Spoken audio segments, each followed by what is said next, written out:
Muy buenas tardes. Doctor Martín. Muchas gracias.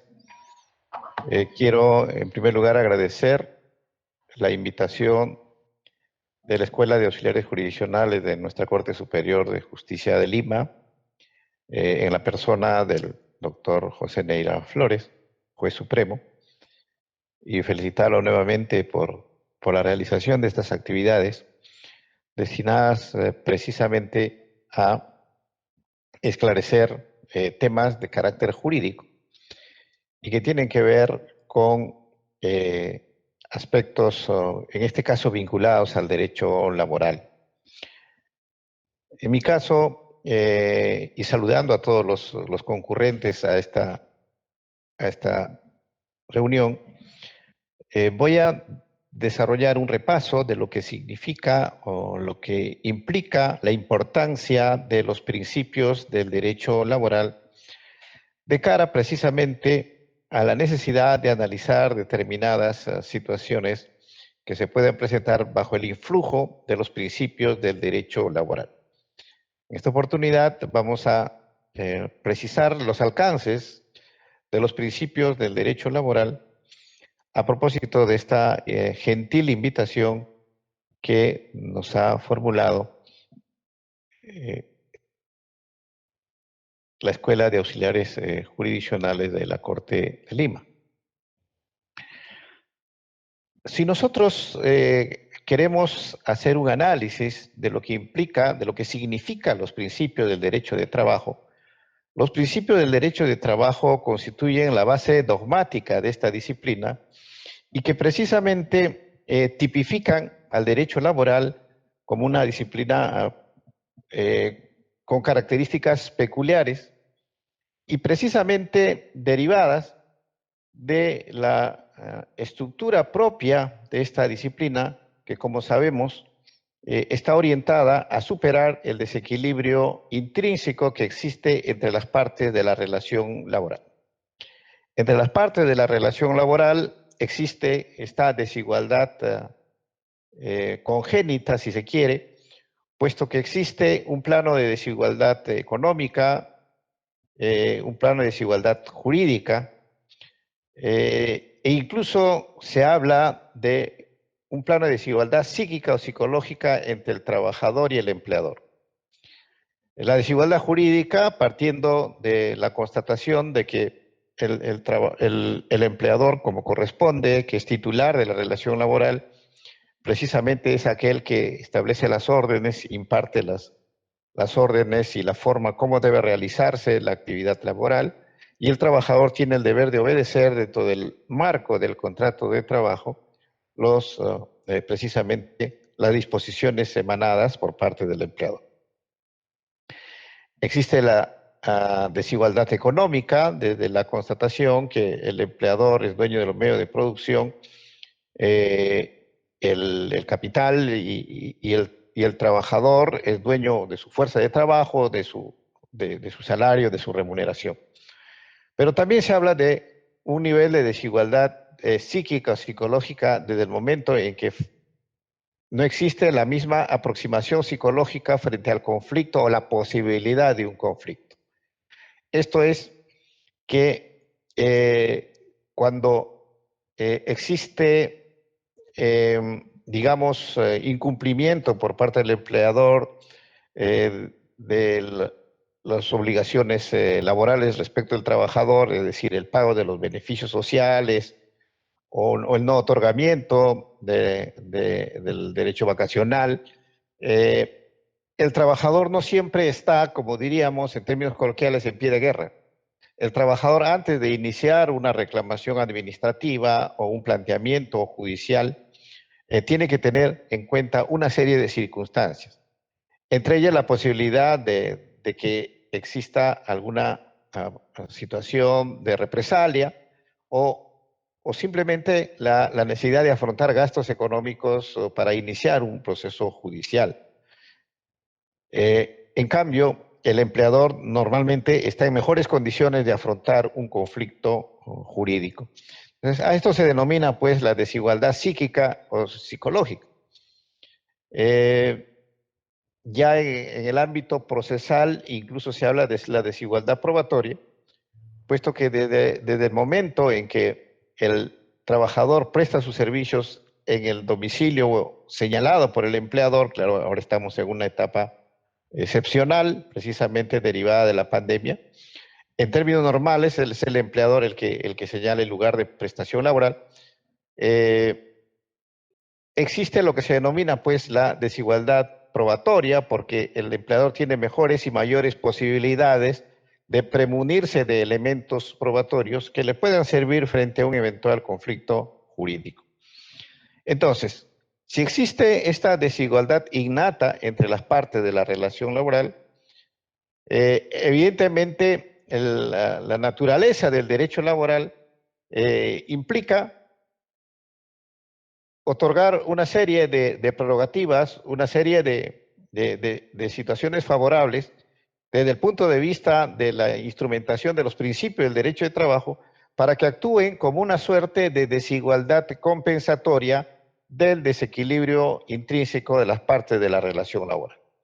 Entonces, esa es la proyección de los principios del derecho de trabajo, que son ideas fundamentales e informadoras del derecho de trabajo, cuya finalidad es orientar su actuación en una dirección determinada, dada su naturaleza intuitiva o protectora. Los principios del derecho del trabajo intervienen en los diversos momentos de la actividad jurídica. Esto es en la producción, en la interpretación, pero especialmente en la aplicación de las normas jurídicas al caso concreto, que es una actividad netamente jurisdiccional. De manera pues que si nosotros apreciamos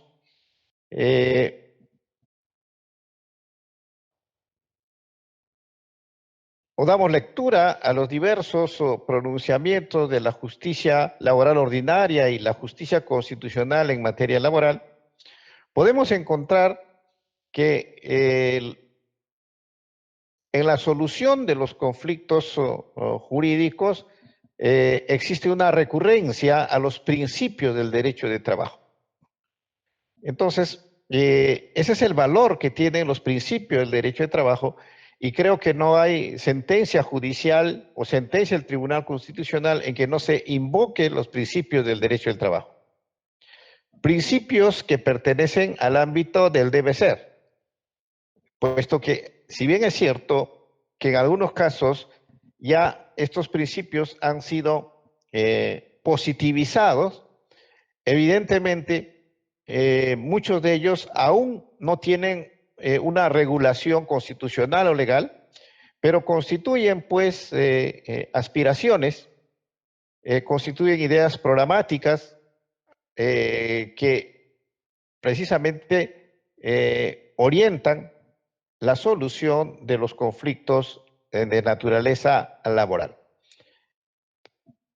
Esta es la importancia que tienen los principios precisamente en la solución de las controversias laborales y en la dilucidación de determinadas discusiones que pueden presentarse a nivel de la judicatura y a nivel del debate doctrinario.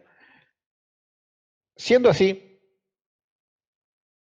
nosotros vamos a desarrollar algunos principios por especial encargo de la Escuela de Auxiliares Jurisdiccionales, que precisamente nos permiten esclarecer determinadas situaciones concretas cuando tengamos que afrontar la solución de todas las controversias de naturaleza laboral. Entonces, empezaremos por el principio de igualdad en las relaciones laborales. El principio de igualdad en las relaciones laborales tiene su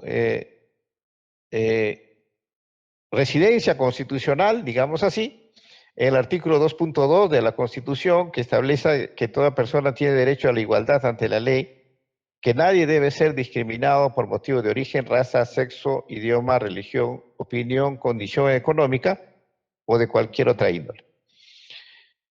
Sin embargo, en términos laborales, este principio de igualdad ante la ley previsto en el artículo 2.2, que es un principio de derecho previsto en la Constitución, tiene una regulación específica, que es el artículo 26, inciso primero, de la Constitución, que establece que en la relación laboral se respeta el principio de igualdad de oportunidades sin discriminación. Cuando se hace referencia al principio de igualdad de oportunidades sin discriminación, aparentemente podríamos pensar que esto está circunscrito únicamente a la igualdad en el acceso a una fuente de trabajo, en el acceso a las oportunidades laborales. Sin embargo, debemos entender que el principio de igualdad de oportunidades sin discriminación significa que en el ámbito constitucional, como principio laboral, no se tolera la discriminación, ya sea en el acceso a la relación laboral, en el desarrollo de la relación laboral y en la finalización de la relación laboral. Y precisamente a propósito de ello, la nueva ley procesal de trabajo tiene una norma sumamente importante, derivada precisamente de esta naturaleza omnicomprensiva de la competencia laboral. Con la antigua ley procesal de trabajo, los jueces laborales solo eran competentes para conocer de procesos laborales cuando existen conflictos durante la relación laboral o conflictos posteriores a la relación laboral. Esto es, conflictos en los que el trabajador reclame algún derecho laboral con relación vigente, esto es, digamos, el pago de vacaciones o el otorgamiento del derecho vacacional o el depósito de la CTS, y conflictos posteriores a la relación laboral, como podría ser el reclamo vinculado al pago de beneficios sociales o una reposición si la relación laboral ha sido terminada unilateralmente. Sin embargo, la nueva ley procesal de trabajo, en esta vocación omnicomprensiva de la competencia laboral, incluye a conflictos previos a la existencia de la relación laboral. Entonces, los jueces laborales también pueden conocer de las demandas en las que precisamente se denuncia discriminación en el acceso al empleo. Ya incluso en la jurisprudencia laboral tenemos pronunciamientos al respecto, aunque si bien es cierto, no se ha establecido el marco sustantivo, quiero decir, cuál sería la reparación en el caso de que exista o se demuestre la discriminación en el acceso al empleo. La judicatura laboral ha resuelto en el sentido de que en estos casos, en un caso concreto, tal es la afectación del derecho la afectación al principio de derecho a la igualdad ante la ley, que se exigió la contratación del trabajador que había sido afectado precisamente por estos actos discriminatorios en el acceso al empleo, ¿no? Concretamente en un concurso público. De manera, pues, que el principio de igualdad en las relaciones laborales tiene esta trascendencia y a ello tenemos que agregar la prescripción de los instrumentos internacionales, como es el Convenio 100 y el Convenio 111 de la Organización Internacional del Trabajo, convenios fundamentales de la OIT que, de acuerdo a nuestro sistema de fuentes, por su naturaleza de convenios fundamentales, están incorporados o tienen rango constitucional de conformidad con la cuarta disposición final de la Constitución por tratarse de Tratado de Derechos Humanos. De manera, pues, que el principio de igualdad en las relaciones laborales significa que los trabajadores tienen las mismas oportunidades, ya sea en el acceso y en el desarrollo de la relación laboral.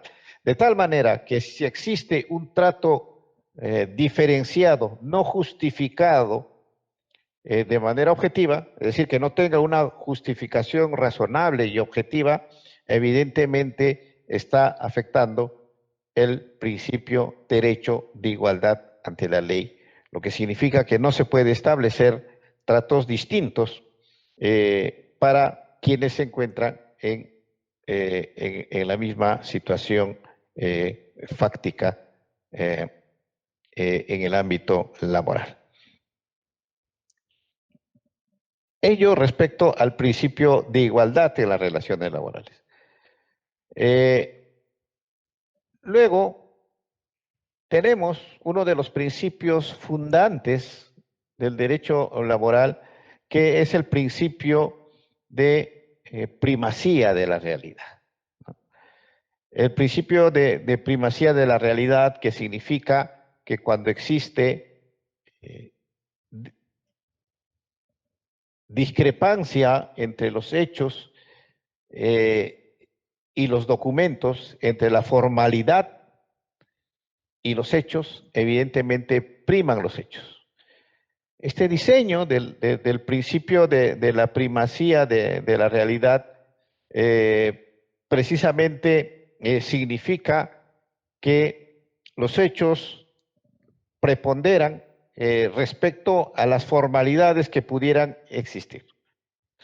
Pero la idea del principio de primacía de la realidad, que dicho sea de paso, es un principio que, si bien no lo tenemos reconocido constitucionalmente, en nuestro caso, como sucede en otros países, las sucesivas sentencias del Tribunal Constitucional han previsto o han señalado que deriva de la naturaleza protectora o tuitiva de nuestra Constitución respecto al trabajo. Y en consecuencia, los pronunciamientos del Tribunal Constitucional y la justicia ordinaria hacen referencia al principio de primacía de la realidad, que por otro lado, si bien es cierto, reitero, no se ha recogido en la Constitución, sí se encuentra contemplado en algunos instrumentos legales. El primero de ellos, la Ley de Inspección del Trabajo, el Decreto Legislativo 910, la primera Ley de Inspección de Trabajo, y la actual Ley de Inspección de Trabajo, que lo regula como principio de la inspección de trabajo.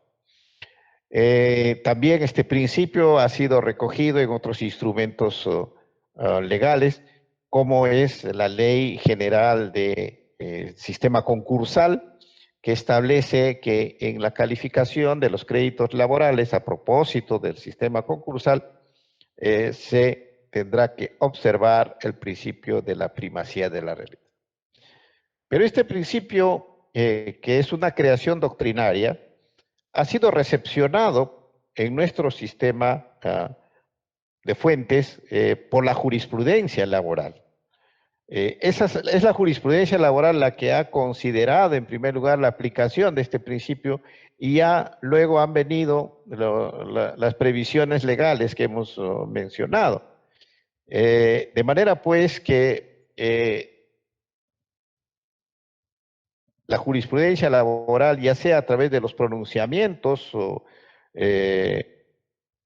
judiciales de la justicia ordinaria en la época de los 80, a propósito de un sistema de contratación denominado PROEM, que evidentemente afectaba el derecho de los trabajadores. El Poder Judicial se pronunció precisamente aplicando el principio de primacía de la realidad, y luego incluso fue materia de un pleno jurisdiccional nacional en materia laboral. Y luego la jurisprudencia constitucional también ha recogido este principio y podemos observar diversos pronunciamientos o numerosos pronunciamientos del Tribunal Constitucional en este sentido. Significa, pues, que se trata de una creación doctrinaria recogida en primer lugar por la jurisprudencia laboral. Pero,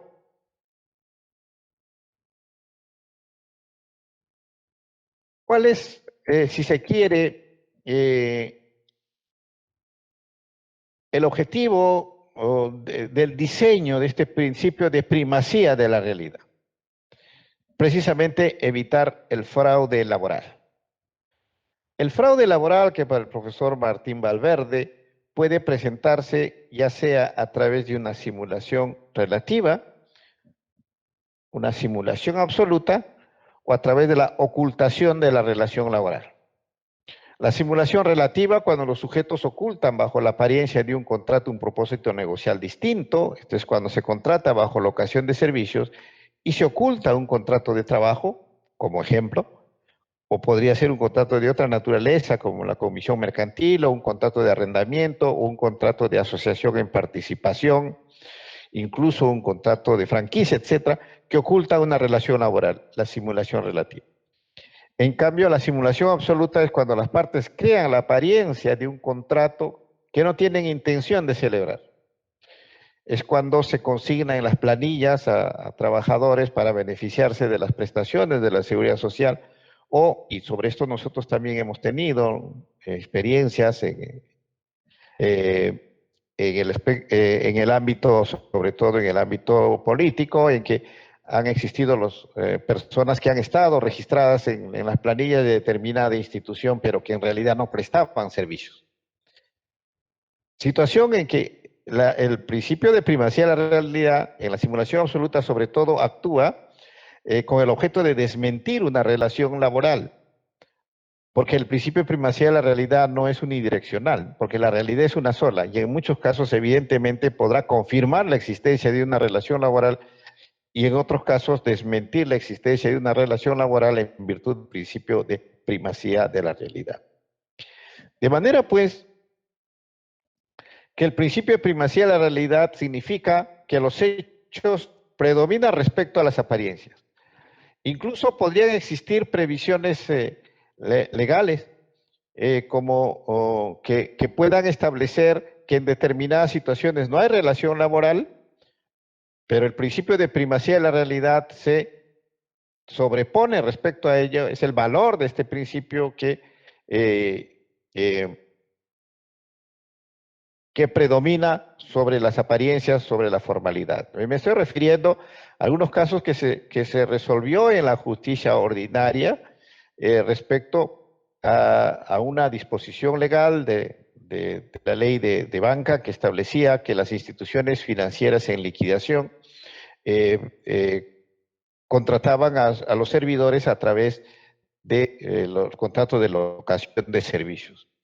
Pero ello no significa que se podría contratar fraudulentamente a trabajadores en los que la prestación reunía los elementos del contrato de trabajo bajo locación de servicios. Es decir, esa disposición debería entenderse que se contratará bajo locación de servicios cuando se den las características de una locación de servicios. Y entonces los tribunales laborales en esos casos han establecido de que evidentemente, por más que exista esa previsión legal que establece que los trabajadores de estas instituciones en liquidación serán contratados bajo locación de servicios, si se dan los elementos del contrato de trabajo, se configura una relación laboral en virtud del principio de primacía de la realidad.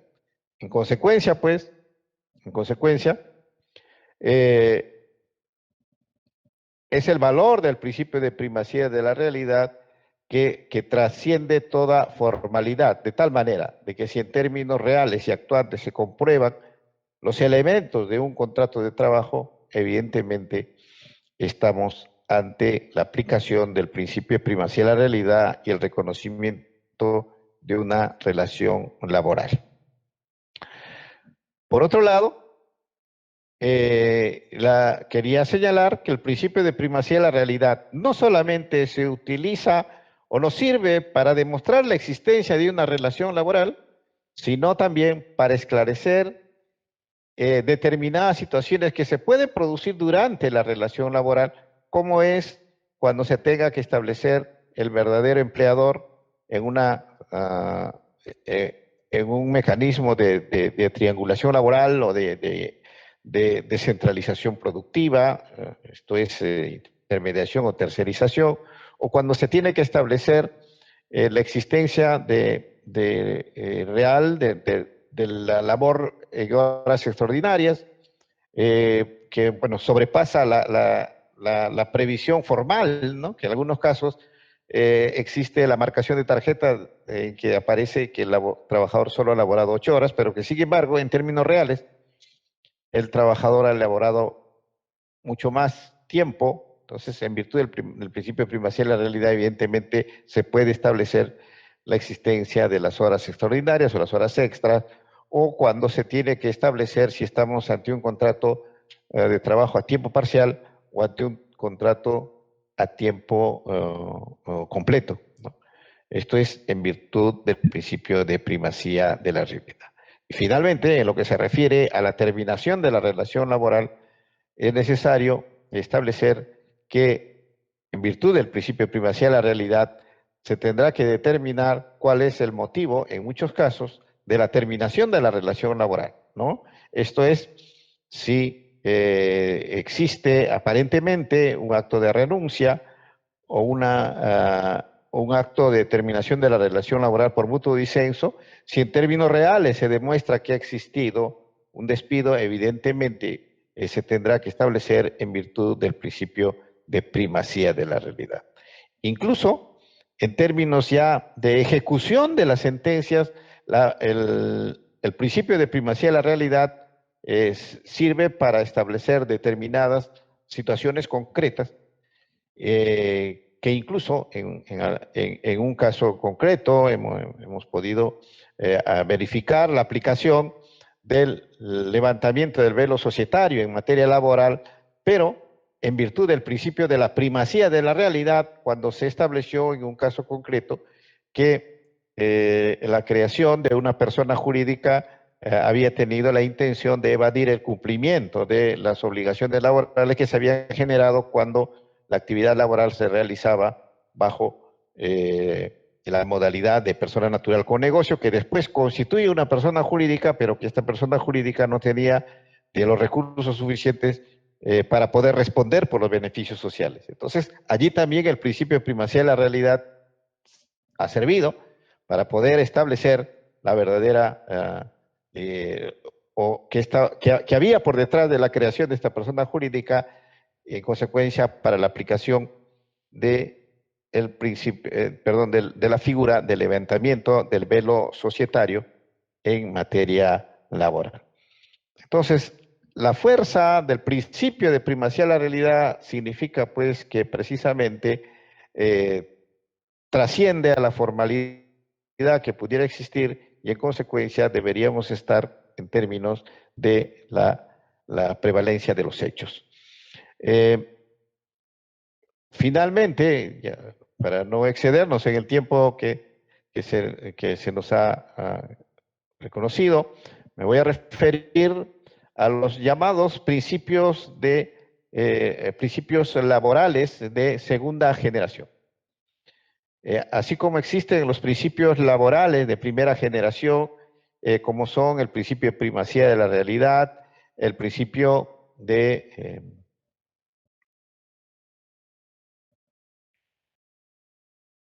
la igualdad de acciones laborales, el principio de continuidad laboral, el indubio pro operario.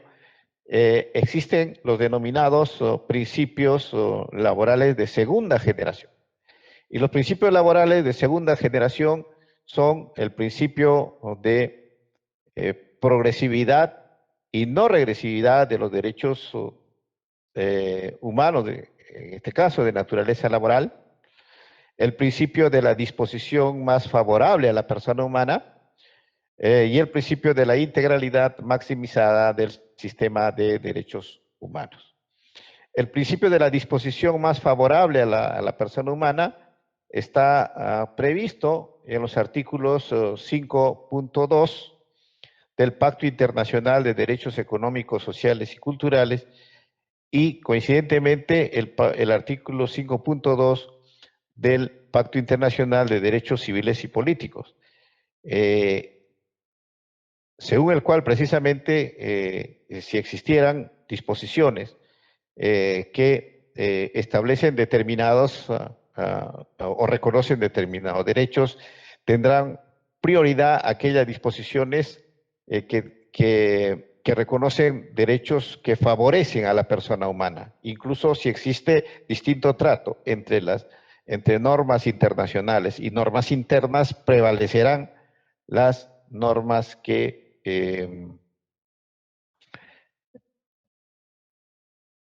favorecen a la persona humana. Y el principio de progresividad y no regresividad de los derechos humanos de naturaleza laboral están previstos, ya y esta es una mirada convencional, en el artículo 2.1 del Pacto Internacional de Derechos Económicos, Sociales y Culturales, y el artículo 26 de la Convención Americana de Derechos Humanos. En la aplicación precisamente de este principio de progresividad y no regresividad de los derechos humanos de naturaleza laboral, significa que si en una situación concreta se ha llegado a un estándar de protección determinado, no es posible retrotraer lo ya obtenido, porque la vocación de los derechos humanos es, la protección de los derechos humanos es que tenga que ser progresivo y no regresivo.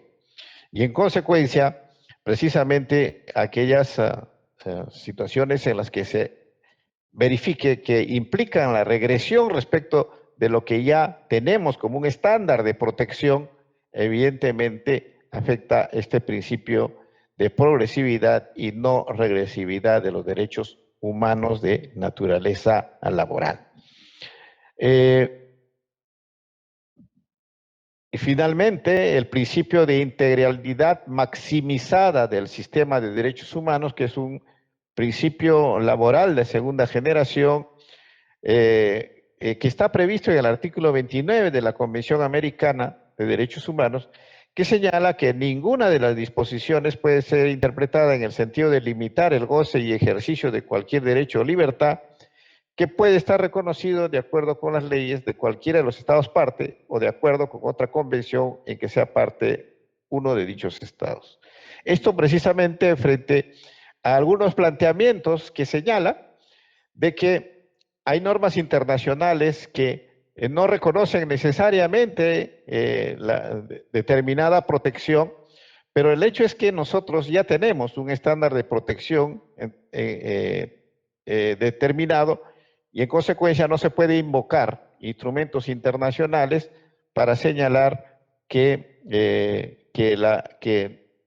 a nivel precisamente del corpus juris internacional no se reconoce ese nivel de derechos. Estas ideas he querido expresarles a ustedes en esta oportunidad, agradeciéndole vivamente la invitación de la Escuela de Auxiliares Jurisdiccionales de la Corte Superior de Justicia de Lima. Muchas gracias. Muchas gracias a usted. Gracias. De ponencia. Hasta pronto. Hasta luego, doctor. Entonces, a continuación, según la programación, estamos con el doctor Raúl Saco Barrios, quien también abordará el mismo tema. Y el doctor Raúl Saco Barrios es árbitro en asuntos laborales y docente universitario. Doctor Raúl, le doy el uso de la palabra para dar inicio a su ponencia. Muy buenas tardes. Agradezco vivamente a la Escuela de Formación de Auxiliares Jurisdiccionales de la Corte Superior de Justicia de Lima, en la persona de su director, el doctor José Antonio Neira Flores, y también un especial agradecimiento a mi estimado amigo, el doctor Johnny Aquino Quintana, por esta gentil invitación a compartir con ustedes algunas ideas concernientes al decreto de urgencia número 16 del año 2020, que establece medidas, dice la norma, en materia de los recursos humanos en el sector público. En concreto, un decreto de urgencia que fija reglas para el ingreso y también para la reposición, reincorporación o reconocimiento del vínculo laboral en el sector público. Mi estimado amigo, el doctor Omar Toledo Toribio, que acaba de realizar una exposición para ustedes, tan pronto se publicó este decreto de urgencia, advirtió que en términos concretos, este decreto de urgencia no era otra cosa sino la positivización, ha dicho él, en su versión original, de la sentencia conocida como precedente Huatuco y que tanta controversias ha causado y que ha llevado incluso a ser de alguna manera modificada en su aplicación práctica. Antes de entrar a desarrollar propiamente algunos aspectos concernientes a este decreto de urgencia 16-2020, quisiera referir algunas consideraciones de carácter general. En primer lugar, con relación al título de este decreto de urgencia, dice, establece medidas en materia de los recursos humanos en el sector público.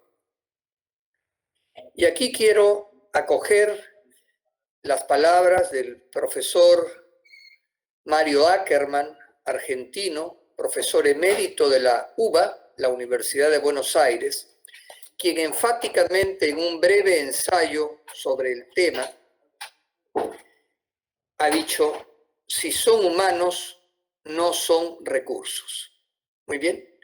Nosotros utilizamos con amplitud la expresión recursos humanos, pero hay que tener cuidado con el lenguaje.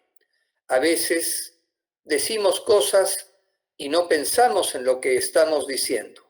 Entonces, una primera consideración general a manera de advertencia es que, si bien este decreto de urgencia 16-2020 alude al establecimiento de medidas en materia de, comillas, recursos humanos, comillas, en el sector público, tengamos presente que si son humanos, no son recursos. Una segunda reflexión a manera de consideración general es recordar con ustedes que contamos en nuestro país, esencialmente, con dos grandes regímenes laborales. El régimen laboral de la actividad privada y el régimen laboral de la actividad pública.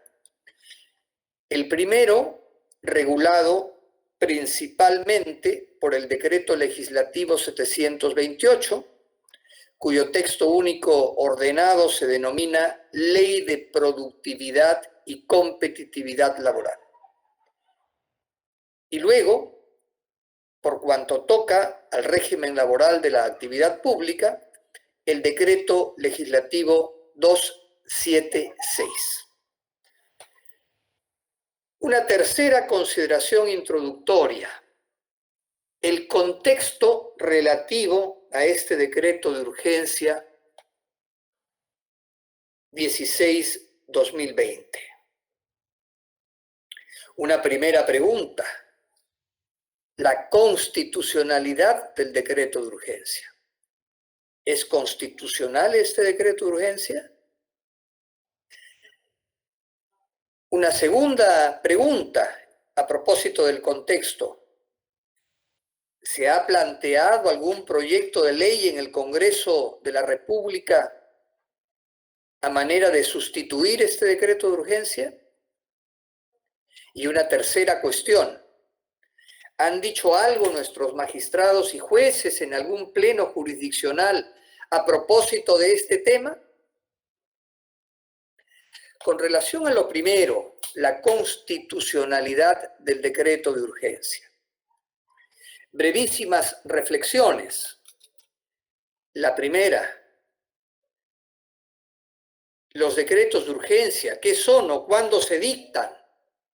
Bueno, los decretos de urgencia, la emisión, el dictado de decretos de urgencia, constituye una de las facultades del presidente de la República para ciertas materias específicas. Y cuando no hay Congreso de la República, la forma de estos decretos de urgencia. Esto está regulado por la Constitución. El presidente Martín Vizcarra disolvió el Congreso el 30 de septiembre del año 2019. Se produjo lo que la Constitución denomina un interregno parlamentario, corriente desde ese momento, o si quieren ustedes, a partir del 1 de octubre del año 2019, hasta el momento de la instalación del Congreso de la República nuevo, es decir, el que tenemos ahora en funciones. Ese periodo se denomina, decía yo, interregno parlamentario, así lo llama la Constitución, y durante ese periodo el órgano ejecutivo del Estado legisla mediante la emisión de estos decretos de urgencia con cargo a dar cuenta a la Comisión Permanente del Congreso de la República disuelto.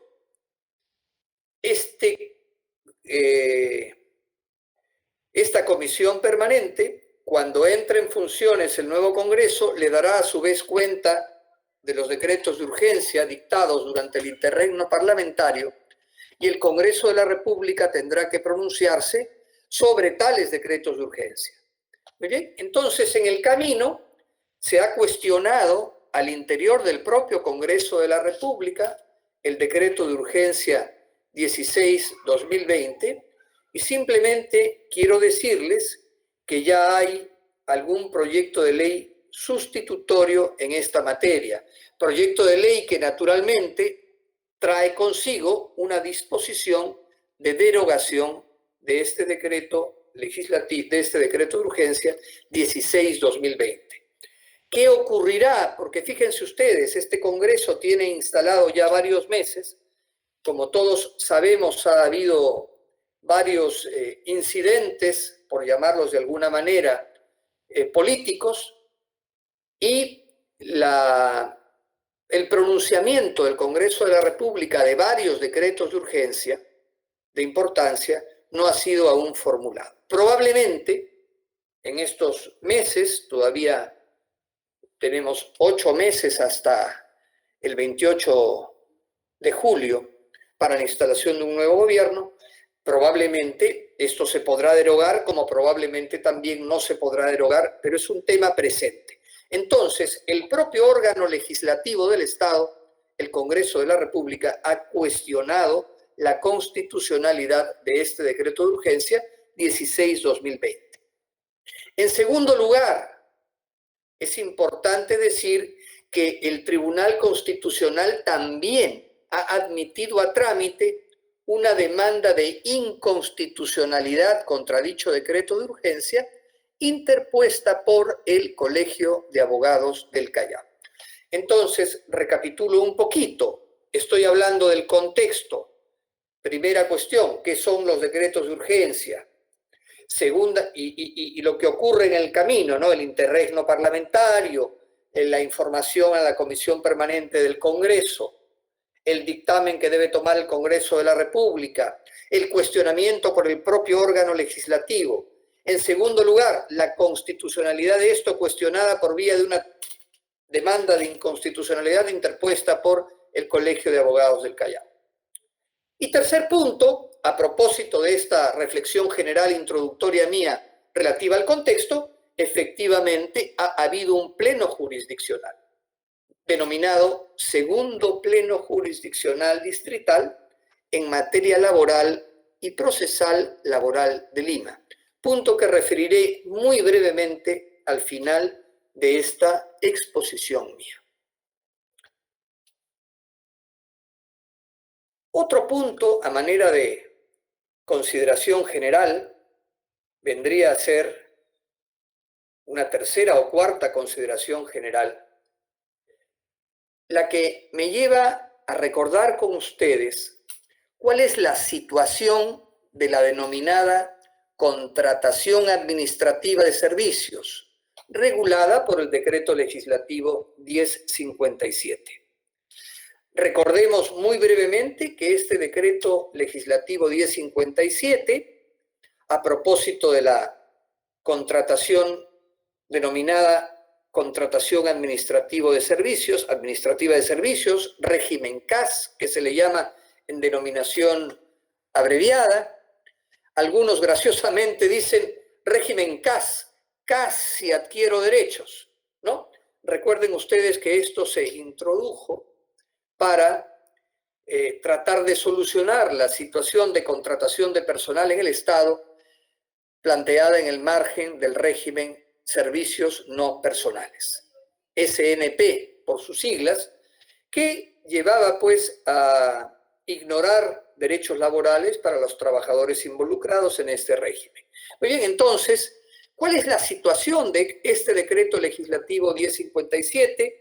El Tribunal Constitucional, en atención a una acción planteada contra el decreto 1057, dijo que constituye un régimen laboral especial.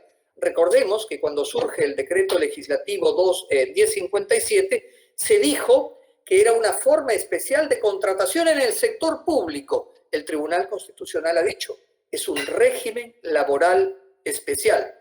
Desde este punto de vista, refiero dos cosas. En primer lugar, es un régimen laboral. Y en segundo lugar, es especial. Un régimen laboral especial que podríamos pues ubicar al lado de cualesquiera otros regímenes especiales. Por ejemplo, la contratación laboral en construcción civil, la contratación especial de los artistas, de los futbolistas profesionales, de los trabajadores mineros, de los trabajadores del agro y un larguísimo, etcétera.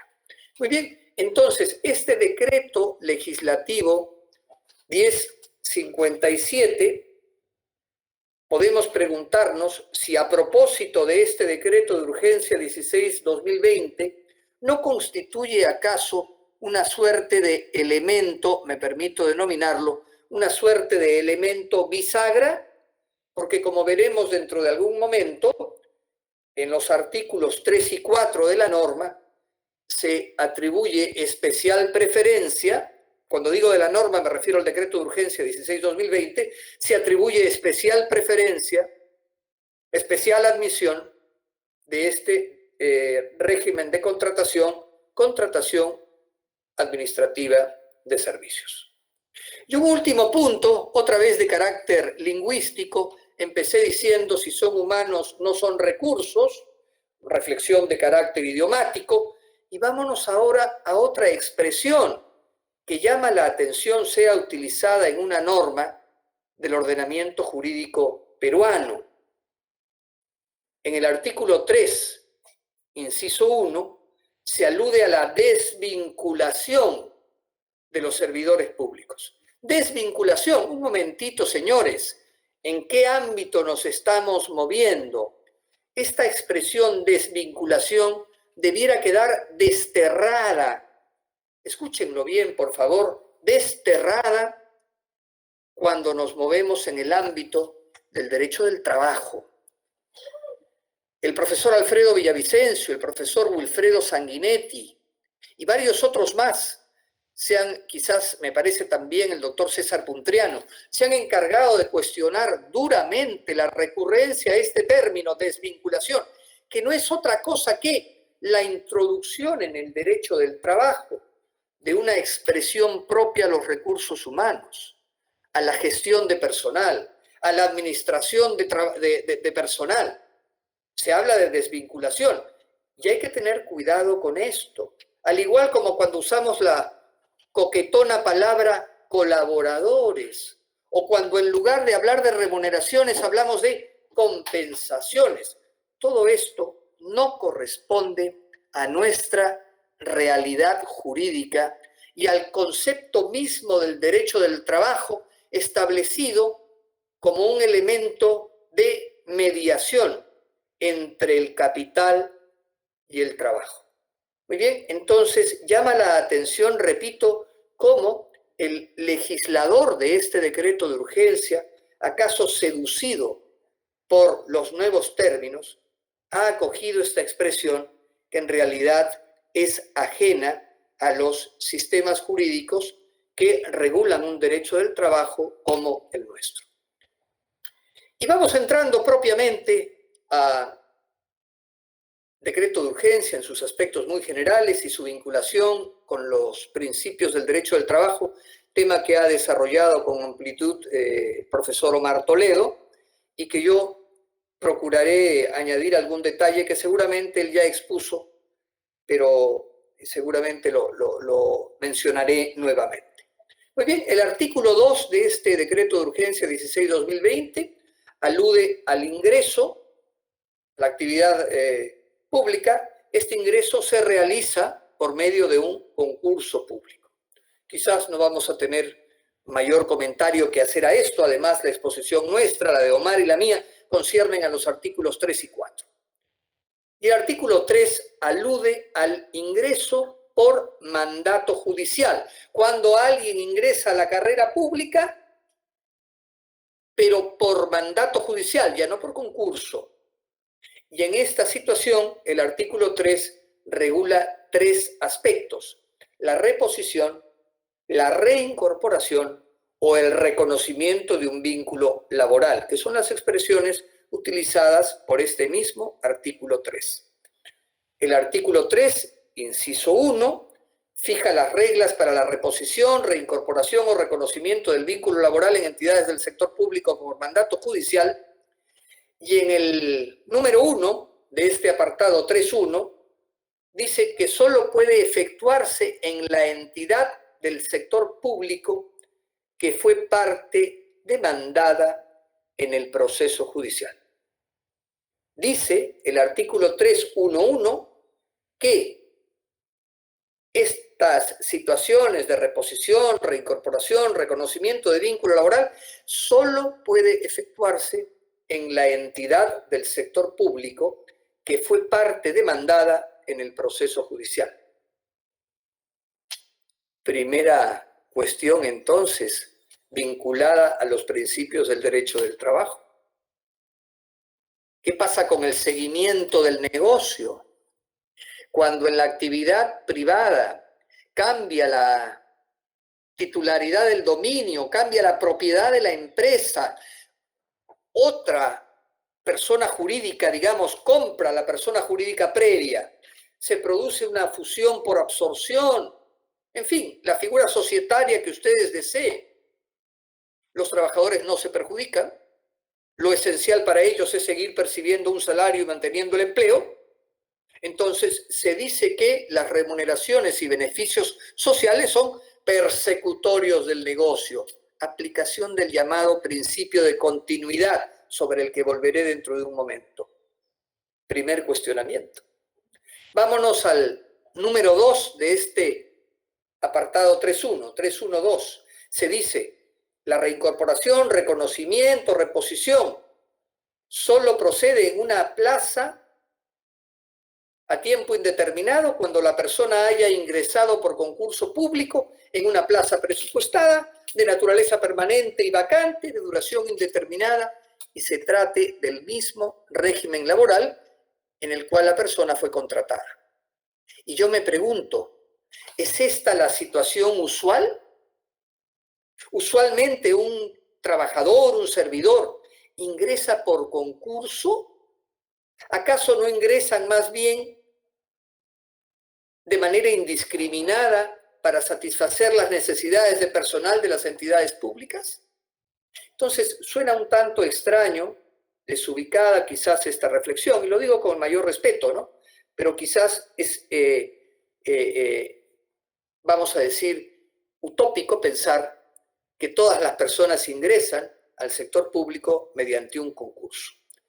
Y el apartado 3.1.3 de este artículo 3, la reposición, reincorporación, reconocimiento de vínculo. Para el caso de reconocimiento de vínculo laboral dispuesto por sentencia judicial, dice la norma, el demandante debe ser reincorporado al régimen laboral vigente correspondiente a la entidad. el cambio de régimen laboral únicamente procede mediante un nuevo concurso público. Y aquí surge otra pregunta. ¿Cabe el cambio de régimen de una contratación, comillas, especial, comillas, de un régimen CAS al correspondiente al régimen laboral de la actividad privada o de la actividad pública? El segundo inciso de este artículo 3 regula el dictado de medidas cautelares. No nos vamos a detener aquí. Señala que además de cumplirse los requisitos generales de carácter procesal, naturalmente propios a toda medida cautelar, se deben también satisfacer los requisitos o exigencias del artículo 3, inciso 1. Vamos a la indemnización.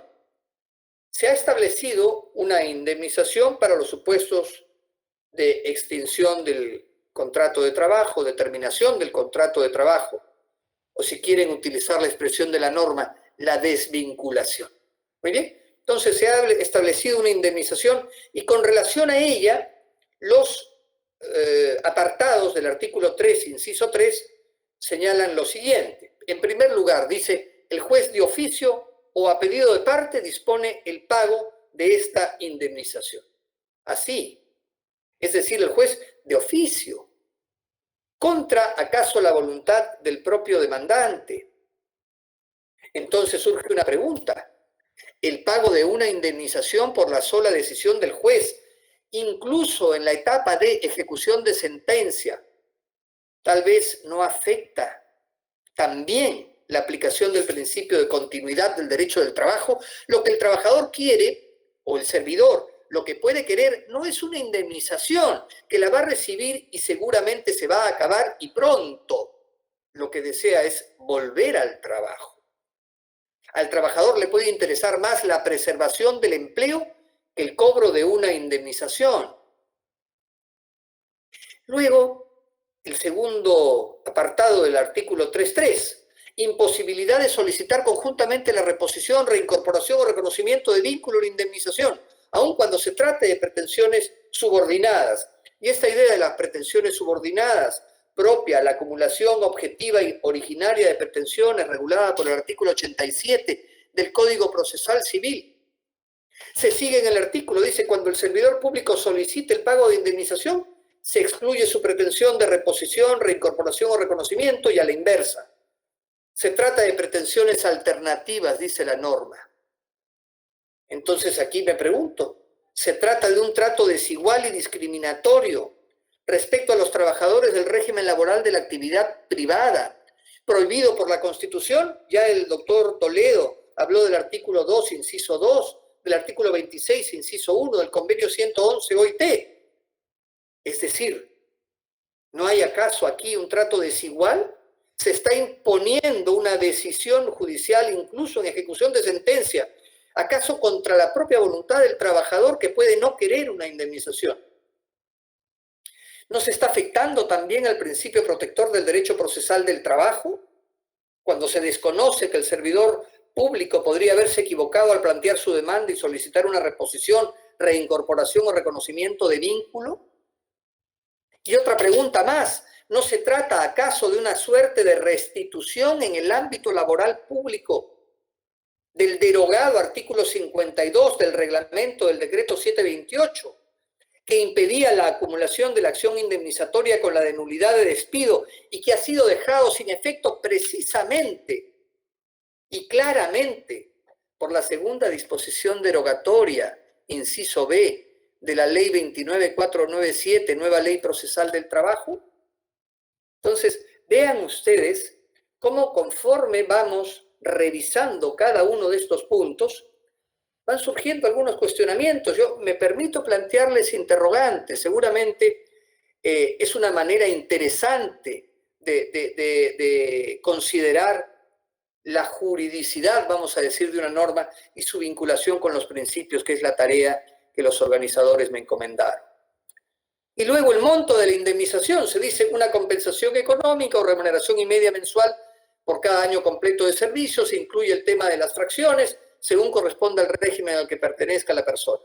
Muy bien, pero creo yo que sabemos que a veces en el sector público, hay algunos conceptitos que no forman parte de la remuneración. Entonces yo me pregunto, ¿no vaya a ser que tal vez esta indemnización sea de monto exiguo porque habrá una serie de conceptos que no podrán ser incluidos en este cálculo, como señala el punto 334 del decreto de urgencia? ¿Qué compensación o remuneración se toman en cuenta? ¿Cómo se calcula? Etcétera. Luego, el punto 3.4 no le doy mayor atención. Programa o proyecto especial extinguido fusionado con otra entidad, no me detengo ahí. Voy al punto 3.5. Inobservancia de las reglas previstas en el artículo 3. En este artículo 3 se dice que el procurador público competente debe iniciar las acciones legales pertinentes y, de ser necesario, una acción de nulidad de cosa juzgada fraudulenta. Y siguen las preguntas. Aunque el demandante haya ganado en buena lid, en un proceso justo, en un fair play, para usar una expresión sajona, los procuradores públicos no interpondrán siempre una tal demanda con la idea según la cual, comillas, debe agotarse la defensa judicial del Estado en todas las instancias. ¿Esta situación acaso no perjudica la necesidad del servidor de volver prontamente al empleo? ¿Cómo queda la celeridad en tanto que elemento característico o peculiar de los procesos laborales? Luego, en el artículo 4, que es el otro que me encomendaron también considerar, se alude a la prohibición de ingreso de personal al régimen del Decreto Legislativo 276, Ley de Bases de la Carrera Administrativa y de Remuneraciones del Sector Público. Prohibición del ingreso de personal a este régimen, lo que la revista Soluciones Laborales ha denominado cierre del Decreto Legislativo 276. Se produce el cierre del Decreto Legislativo 276. Se encuentra prohibido entonces el ingreso, contratación o nombramiento, etc. Y de requerirse contratar personal, habrá que recurrir a la contratación CAS. Muy bien, entonces aquí no hay acaso también una afectación del principio de continuidad del derecho del trabajo. Recordemos que el régimen CAS es un régimen temporal y el derecho del trabajo atribuye preferencia a la contratación de duración indeterminada. Muy bien. Hay algunas excepciones que no vienen al caso comentar en este momento. Es interesante la cuarta disposición complementaria final a propósito de la aplicación inmediata del decreto de urgencia, a propósito de los artículos 2, 3 y 4, que entiendo es el tema que trabajarán mañana con el profesor Adolfo Ciudad y otro expositor. Muy bien.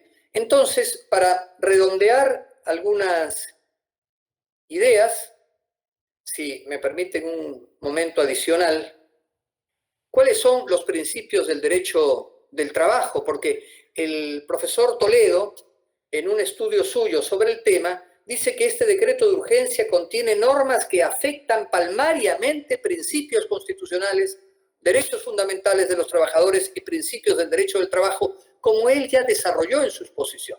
Entonces, en primer lugar, recordemos muy rápidamente el principio protector. El derecho del trabajo es eminentemente un derecho de protección al trabajador y protección del trabajo. La Constitución reconoce esta protección. Artículo 23, el trabajo es objeto de atención prioritaria del Estado. Y en el tercer párrafo, ninguna relación laboral puede limitar el ejercicio de los derechos constitucionales ni desconocer o rebajar la dignidad del trabajador. Y una manifestación interesantísima de la protección, el artículo 27, la protección contra el despido arbitrario. La ley otorga al trabajador adecuada protección contra el despido arbitrario. Entonces, vemos que esta protección se ha visto socavada, afectada por este decreto de urgencia. Muy bien. Luego, ¿qué podemos decir? Otro principio, el principio de continuidad. ¿Y qué significa el principio de continuidad? Dos aspectos, estabilidad de entrada, estabilidad de salida. Continuidad, decía el profesor Américo Pla Rodríguez, entendida como la tendencia a la estabilidad del contrato de trabajo, en atribuirle a este su más larga duración desde todo punto de vista. Y esto está recogido en la Constitución desde mi punto de vista también. Muy claramente a propósito de la estabilidad de salida, artículo 27 otra vez, la ley otorga al trabajador adecuada protección contra el despido arbitrario. Artículo 22, para la estabilidad de entrada, derecho al trabajo. Dice la norma constitucional, el trabajo es un deber y un derecho, es base del bienestar social y un medio de realización de la persona. Por lo tanto, este principio de continuidad tiene también base constitucional. Sin embargo, como ya he planteado al analizar acaso exegéticamente los artículos 3 y 4, el decreto de urgencia 16-2020 atribuye preferencia al contrato CAS, que es un contrato temporal, antes que a un vínculo de duración indefinida. Y también el tema de la sustitución del empleador que ya mencioné. La primacía de la realidad, que la desarrolló también este principio el profesor Omar Toledo. Preferencia del fondo sobre las formas, no me detengo en esto. Y en el ámbito del derecho procesal del trabajo, principio de veracidad, que es lo mismo en el ámbito procesal. Procurar la búsqueda de la verdad con la prueba que sea necesaria, decía nuestro querido maestro y amigo Mario Pasco Cosmópolis. ¿Y esto tiene proyección constitucional? Quizás no con una referencia expresa que diga artículo tanto de la Constitución se reconoce la primacía de la realidad. Sin embargo, está implícito este principio cuando nuestra Constitución, desde mi punto de vista, por cierto, cuando nuestra Constitución, en el artículo 26, inciso 2, alude al principio de la irrenunciabilidad de derechos. Dice, 26, en la relación laboral se respetan los siguientes principios. Inciso 2, el carácter irrenunciable de los derechos reconocidos por la Constitución y la ley. Entonces, esto trae consigo la aplicación de la primacía de la realidad, porque si no se aplica, el trabajador al pactar contratos que le son impuestos por el Estado, está abdicando, está dejando de lado esos derechos a los cuales él tiene derecho, esos derechos, beneficios, remuneraciones a los cuales él tiene derecho. Y finalmente, dentro de estos principios, el principio de igualdad de oportunidades sin discriminación, que ha desarrollado con amplitud también Omar, reconocido en la Constitución del Estado, artículo 2, inciso 2, igualdad ante la ley, expresamente con esas palabras, y en el ámbito laboral, artículo 26, inciso 1, igualdad de oportunidades sin discriminación. Juega aquí la declaración de la OIT relativa a los principios y derechos fundamentales en el trabajo y su seguimiento, adoptado en el marco de la Conferencia Internacional del Trabajo en Ginebra el 18 de junio de 1998.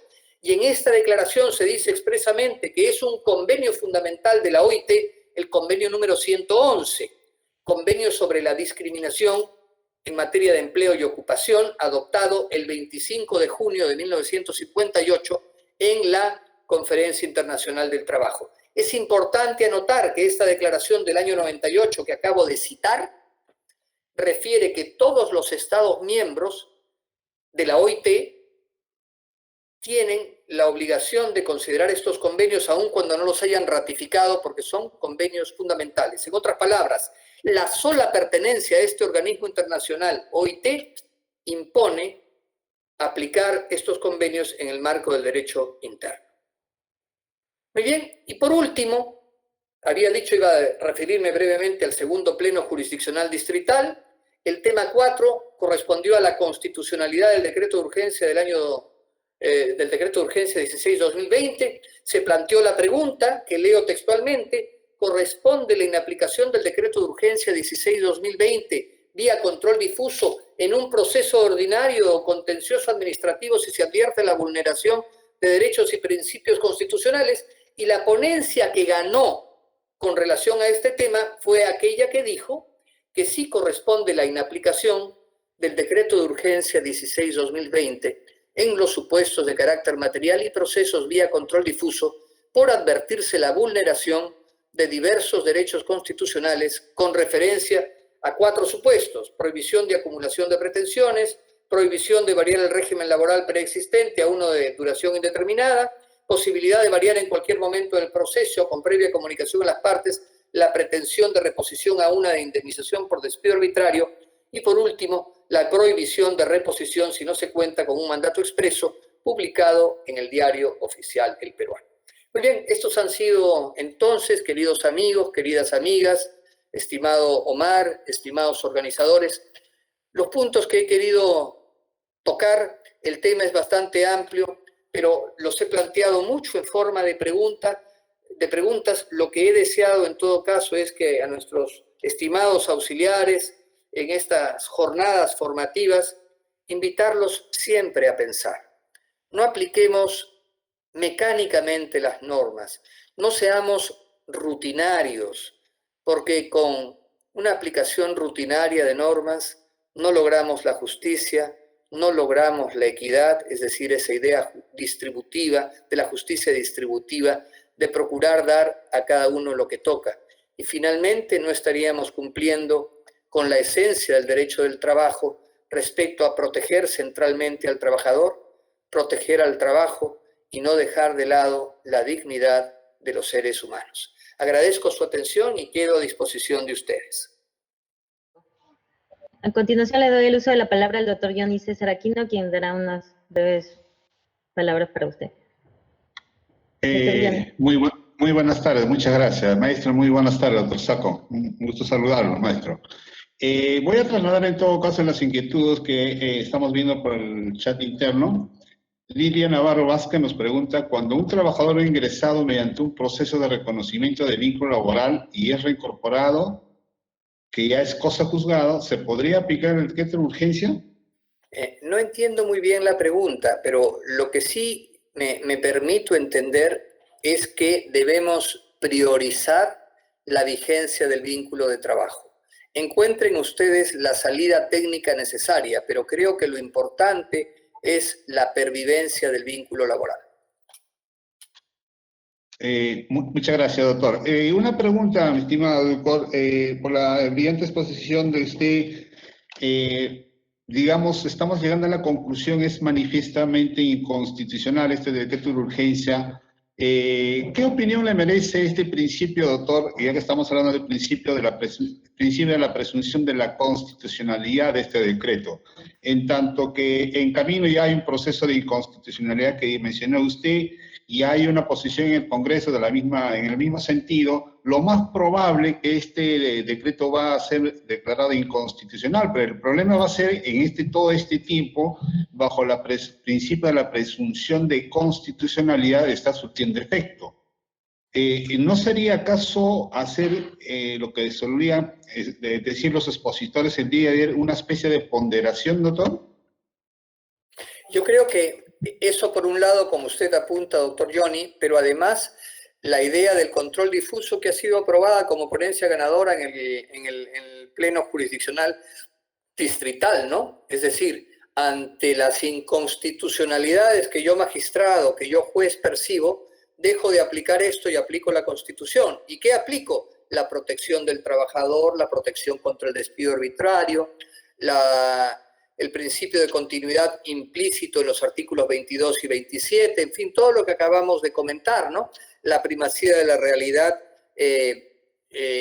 digamos, elemento base del principio de la renunciabilidad de derechos. Yo creo que todo esto es posible. Finalmente, lo más probable es que sea dejado de lado por inconstitucional. Es lo más probable. Okay. Muchas gracias, doctor. No sé si hay alguna pregunta más a los asistentes. Desde ya, doctor, agradecerle nuevamente por su presencia. Entiendo que su carga académica es inmensa, pero ha hecho un espacio, doctor, y eso se agradece bastante. Muchísimas gracias por su participación, maestro. Un fuerte abrazo.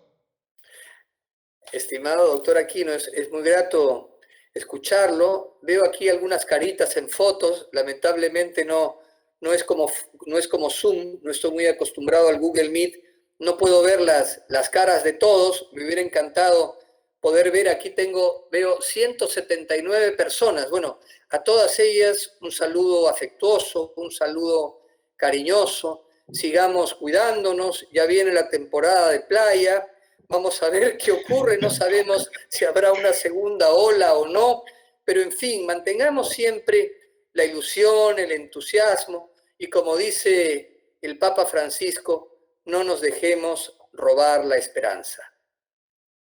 Muchísimas gracias, maestro. Muy amable. Gracias por sus palabras. Cuídese bastante, doctor. Ustedes también, Un fuerte abrazo. doctor. Hasta pronto. Gracias.